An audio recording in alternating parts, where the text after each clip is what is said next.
welcome to another Coach Dave Academy lap guide video. My name is Bart, and today we'll be taking the FIA F4 car on iRacing around the Bathurst circuit. Here's my hot lap.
All right, so going down the main straight now, heading to turn one.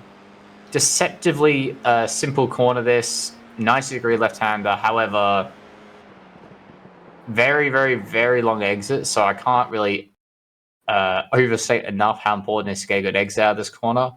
In this car, though, compared to majority of cars you're going to be driving here, it probably rewards carrying minimum speed, so carrying speed through the middle of the corner more than anything else I've driven here.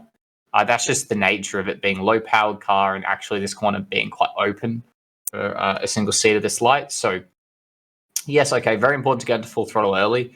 But I actually found, I think it was last season, hotter conditions, maybe third was better, but I think here fourth now. If you can get away with it, if you're getting it right, fourth gear is better. I will say, though, probably start in third because you have to be carrying a lot of speed and braking very late for fourth to be faster. It helps also with just selling the car and giving you good traction as well. So, getting to the first corner now, braking reference. This 50-meter board is probably about the best braking reference you could ever ask for. It's basically bang on where you want to be braking. You're usually braking somewhere before it, maybe start at 60 and build up to here. But very good as a braking reference to be judging, am I braking late enough? Very short but aggressive braking zone. So you see it's a very solid hit of the brake from me down the fourth gear, but not for very long bleed out. Get the car turned in. This is a corner where I feel it's very easy to put excess lock on. Oh no, it's under steering. I'm going to put more steering lock on, and then you just slide the front tire, and then it like snaps on you in the exit. So it's try to be smooth. Use the brake to rotate the car. If it's not turning in, you probably didn't use the brake properly. You didn't slow it down enough on the entry. So just watch for that, and it will get better as the tires warm up as well. You can hit the inside curb for sure. You don't really have to be on it. It's a bit of a weird one because it's one of those curbs that's, yes, it can kind of hook you around, and yes, it kind of allows you to be further left, obviously. However, it can also kind of give you like a bit of inside wheel spin, and just the angle of it can unload the car a little bit. So I'm 50-50 on, like, I think you can be fast and use it and fast and not use it. If I'm being really pedantic, I reckon ideally maybe you do this and you just kiss the edge of it. You don't really go on the curb itself just because the angle of it's not great. But in a GT car, you'd normally be taking all of it. Okay, So you can see throttle very early. Again, like I said, the exit's super important. Steering's here, on throttle, now, full, before I've left the curb. Let the car out in the exit. Watch for this exit curb. You need to be on it, because otherwise you're not pushing hard enough. However, if you run in the middle of the car, so let's just go from where the halo is, and you run it up to about here, or here even, this part of the red and white curb, you'll bottom out. And what that means is the floor is touching the curb, and that kind of just kills the speed on the straight because it's effectively dragging along the ground, right? So not great for your straight line speed. So push, but don't push too hard because you'll get punished for that. All right. Keep the car near the right-hand side of the straight here. There's a lot of bumps on the sides of the track, and you'll find this when we come back down the hill as well. Side of the track is bumpy. Middle of the track's got a crest, so I don't really want to be right in the middle because you can sometimes bottom on that crest. So what I'm doing here, you can see I'm just kind of sitting between the edge of the track and the crest in the middle. And then as you go over that crest, just move the car over to the left-hand side of the track. All right. Second corner now, very, very tricky, very important. I like to hold fifth. You can probably take sixth gear. Maybe in a race you take sixth, but if you've got slipstream. But for me, just hold fifth. You're pulling uphill. The car's not got much power. You're about to brake. Just hold fifth gear. Okay. Braking now. 50-meter board again is a very good reference. Braking after it means you're doing a good job. You also got this white line here, so that works quite well. Again, very similar to turn one in terms of it's a short but heavy braking zone, so you've got to use the brake to stop the car and turn the car very aggressively in a short period of time. Okay. Release quickly. If you drag the brake into here, you're going to lock the front tire. There's no weight, really, because of the camber and the shape of the corner here on the inside front tire. So that means if you try to hold your brakes all the way in as you're turning in, it's just going to lock up. You're going to understeer, and you're going to end up either in the barrier or slowing down. So a quick release, yeah? Watch my brake here. Hard, quick release as I turn in, down to fourth gear, okay? Now, the next part of this is just trying to get hooked up in the camber. So you don't want to ever end up more than, say, half a car width away from this white line because, okay, you can carry more speed in. I've tried it. You can get on throttle. That's great, but you just end up holding all this lock on, having to lift down the exit potentially, but generally just understeering, taking a lot of extra distance, and it just kills the momentum of the car. We need to be in this groove here, so we're not just putting silly amounts of steering lock on. You want to meet the inside. Your apex point is about here, quite far around, really. Okay, let the steering out. Ride in the exit curb, no problems. Unlike a GT car, you cannot run all the way up to the wall. So just run your left tires up here because again, the floor will start touching if you're up on this curb. Bring the car over to the right-hand side of the track. Don't go up to the wall here. I don't see any point. Just go up to the white line. Start turning. My reference is kind of on the right. You got the end of this barrier here before it goes to advertising boarding into concrete again. But I'm actually looking to get in line about there with the outside of the track. I'm trying to basically draw a straight line from here to here. Flat out through here in fourth. Again, you might want to change up to fifth. Just hold fourth. You're pulling uphill. There's no exit after this. Just keep on the revs, okay? And makes it easier for the next corner as well because then you only got one downshift. All right, so braking down a straight line down to third. Annoyingly, you can't really get fully back to the right before you hit the brakes. It's just not really possible. So try to get as straight as possible. Straight line braking phase from here to here. And that's kind of going to be your turn-in point. So that's where you're looking to turn in from, up here, like the white line, and turn into the camber up here. All right. So, and you can see it's quite a gentle feed into the brake. If you brake super hard here, you'll upset the car. The car will start moving around, and then you won't be able to carry speed through this left-hander. So smooth, kind of a medium pressure brake there, down to third gear. A quick release at the end. That'll help get the car into the corner. As soon as you pick up the camber, you can see the corner really cambers up over this crest here, around where this Tire Power logo ends. Roll into the camber, get it in. You should be able to get up to this wall. Okay? You should be able to get up to this wall. Every time it's easy and you get in early to the inside barrier, just start trying to push your braking later and later and later. On throttle, as soon as you feel it grip up, on throttle, you're going to have the front grip. Force the car out wide.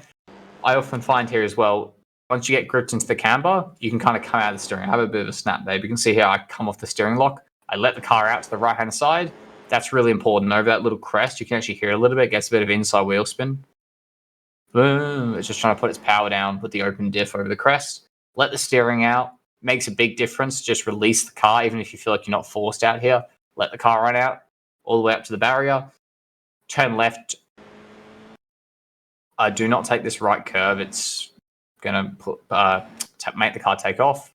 Smooth on the steering. Let the car run out to the white line. This is pretty easy flat. Just be smooth on the steering. You don't need to take the curbing. Just don't take it. Reduce the distance in here. You don't need to go out to the right. So just reduce the distance. Smooth on the steering. It's all flat. Don't take the curb. Easy. Okay. Position now. Smoothly here. Make sure you got your right tires. Just go over the white line a little bit just to open up this left-hander. Don't need to take the right curb again. Smooth. You can see I start turning before I actually crest the hill here. Just trying to reduce the angle of the corner. Smooth. Rotate the car. You can run your left wheels on this curb a little bit. You don't really need to be all over it. You don't really want to bounce on the exit, which can happen if you take all of it. It kind of upsets the car slightly. So it's all about just being smooth here, reducing the distance. Lean the car on the exit curb. Smooth again. Get the car back to the left. This is really important. So look at the hole in the wall here, effectively, or the way the wall moves out to the left-hand side of the track. We have to try and use all this. Very important for extracting lap time and using all the track here. So I'm aiming to get the car into this groove and pointing right down the hill. All the way up to the barrier. Turn right before you go over the crest. And now your front tires are going to go very light. The whole car is going to go light. Very steep crest here. All right. So I turn in. You can see I turn in now. And now I'm just trying to go straight. Go straight down here. And it looks like I'm going to hit the barrier, but you're actually moving this way as well because you're sliding down the hill. I'm going to be moving left of where I'm pointing currently. Lift. And you see there, get close to the barrier. Just trying to position myself as much as possible for this section. Again, that first bit's just a lift. As soon as you land, hit the brake. There's no point hitting the brake when you're unstable in the air, right? Because your tires don't have any contact patch on the ground. So you've got to wait for that. But once you make contact, utilize the braking phase. And that's important for this whole section down the hill here. You'll watch. Okay, so at this point, I don't have max grip. Now I land, hit the brake again. Don't smash the crap out of it, right? Not like we were for the first two braking zones on the lap. Just a nice hit. Solid amount of brake pressure here. Down to fourth, bleed out as you come onto the curb. Again, if you hold the brakes here, you'll lock up as you go into this camber and over this curb. Get all over the curb, that'll hook you up nicely. I try not to be on the end of it because, again, landing like over the taller edge of this curb kind of upsets the car, so you can use all the curb and then come off this way is also good, and we want to be going this direction really as well. Bleed out the brake. You can see at no point did I ever stop braking. I just controlled the brake pressure, yeah? So harder brake, bleed out because I need to turn and we're going over bumps. And then as soon as I land again, harder on the brake pedal. And that's the thing, if you take all this curb on the left, you end up not being able to be as efficient on the brakes in this part. Down to fourth and then down to third for the right now. Get the car hooked in this right up to the white line next to the curb. This is a really good reference here. You should have really nice feeling on the steering. At no point in any of these sections should you feel like, oh my God, I've got so much steering on. If you have to correct because you're going to go wide, okay. But on a perfect lap, on a flying lap, you really want to be like, okay, I can turn in, the car's responding nicely. It's not just sliding the front tires everywhere. Okay, position the car nicely there. Follow the white line round, kind of until the end of that curb on the right-hand side. And then drop it down the hill. Come off the brake. As you go down the hill again, just drop the brake because it's not doing anything, right? The front tires are in the air. What are you stopping? You're just going to slide the front tires. And in iRacing, it really punishes you for that. So no point in doing that. Again, position the car as close as possible to the wall. As soon as you landed this compression, get on throttle. Do not get on throttle before. Okay, if you get on throttle now, go full now, you just get wheel spinner and upset the car. Start to feed it, and as you land, pick up full throttle. You can hear it's already sliding a little bit. Be smooth on the steering. It's going to want to move about. You can see here it does. Slides a little bit. Again, run it to the wall. No off track for that little bit of dirt. Let the car out. Now position the car. You've got this fantastic little grate here you can use to position this way so you can get a better angle as we go down the hill here. Hold the car to the right. Use all the track on the right-hand side. Pretty simple. My advice here is you don't need to be flat all the way up until you brake. You can see I lift a little bit just to position the car.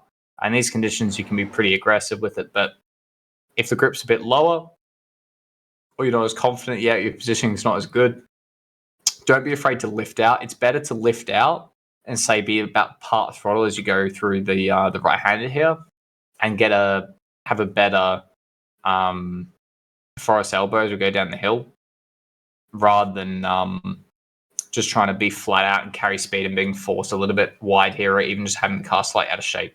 You need the car prepared as possible for this left. Straight, the exit afterwards is super long. Prep it as much as possible, okay? Be aware of what's coming next. Lift, hit the brake. You're going to be able to do most of your braking initially here, so it's kind of a medium brake now. As we go down the hill, the car is going to get quite light, and now the weight's going to go on the front. Now you can do a bit more braking, and now come out again down to third gear, roll the car in. As soon as the Falcon starts on the left, you want to be going towards the inside, and we're trying to get your left tires inside the white line. All right, inside the white line. It's all about how can I roll off the brake, because you don't really want to be braking too deep into here because it just locks up and slides, and you really struggle to get the car turned in. So if you can roll off the brake, get it turned in, get on throttle, stop picking up throttle now. You should feel it. The rear end of the car is going to start moving at this point. If that's the case, start picking up throttle. That'll start to put the weight back onto the rear axle and start evening things out. Even if it's not full throttle, just start feeding. Now force the car out. The Falcon barrier on the right-hand side. Bring the car over to the left. This is really important. Do this nice and early at that point in the straight. We don't want to be on the right-hand side of the crest in the middle of the road. We want to be on the left-hand side, but not up to the white line where all the bumps are. Same as on the way up the hill. Just stay here, keep it straight, be smooth. Let the car run out a little bit to the left, the chase. Smooth steering, don't take the curb. Hold the car on the white line on the right-hand side. Brake as late as you can. Really important to push the braking here. Braking point between the 100 and the 50, right? So if you're braking the 100, it's very early. If you're braking the 50, you're going to miss the corner. So it's usually about 70, 80 meters. I could have been maybe a bit later on this lap. Very, very hard here to brake because it starts to become uphill braking. Got a lot of grip here. So almost 100% brake pressure. Fourth gear, bleed off again quickly as you turn in. Don't take the inside curb. Don't take it, upsets the car a lot, not like in a GT. So just avoid it there. Carry a lot of speed in. You want to be, you see here, I'm almost full when I leave the curb. That's the idea. But really, I found here, braking late and carrying speed is probably a little bit more important than getting on throttle, just because you gain so much in the entry. It's such a long entry phase. And if you turn in early, get on throttle early, you really struggle on the exit. You have a lot of understeer. So carry the speed in, push the entry, force the car out to the right-hand side here. Be careful. It's easy getting off track. Even if you don't spin, it's easy getting off track on this grass on the right-hand side. Right tires on the curb, smooth, let the car run out. Bring the car back to the right-hand side of the track. Don't mess around here. Braking in a straight line down the hill into the final corner. So down to third gear here. Braking reference, you have this lamppost on the right-hand side before the 50-meter board is pretty good. Probably the best reference you have just before this 50-meter board as well. Braking downhill, you're not going to be as efficient. It's very easy to lose the rear here. It's also very easy to lock up. So just watch out for that. You might have to change your brake bias just for this corner if you're struggling. I've often found the best thing to do here is hit the brakes very hard initially, but then just be very smooth as you start bleeding out the brakes down the hill, not to upset the car too much. And you don't want to turn in early here. If you end up early, you end up on this inside curb. It throws the car up and you have a moment, or you could spin or get pushed into the grass. So please watch that. You'd rather be late than early here. So really try to push the braking down the hill, okay? Push the braking, carry speed in, drop off the brake, pick up the throttle, use all the curb on the exit, and that's a lap at Bathurst. Okay, so that brings us towards the end of the video now. If you have any questions, please put them in the comment section below. And you can also find the Coach Dave Academy Discord in the YouTube video description, where you can find access to setups, other lap guide videos, and coaching from me and all the other amazing people at CDA. My name is Bart. I really hope you enjoyed the video, and I'll see you next week. Bye-bye.